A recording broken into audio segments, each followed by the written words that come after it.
Alright, what's going on, guys? Today we are going to be changing the engine oil in a 2008 Ford Edge. This has the 3.5 Cyclone V6. It's in many other vehicles like your MKXs, your Lincoln MKZs, a good number of vehicles. I'll link them down below. And before we start, jack points are here, here, and then same on the other side for the main jack. And all these little gussets go for your little stands if you're using those.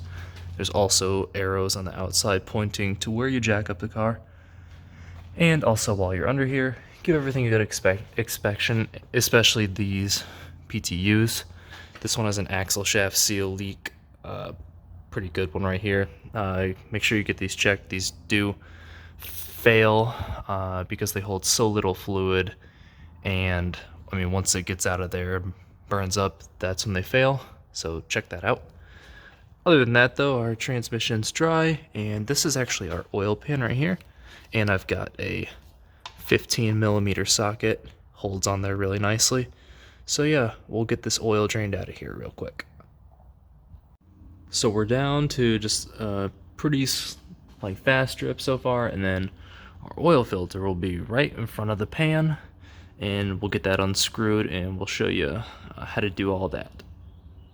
So the oil filter is now off, and we do not have any sealer on there.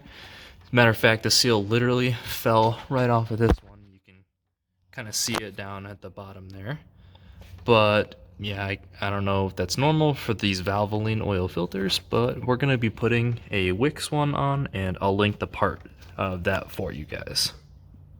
Alright, so your oil fill cap is right here.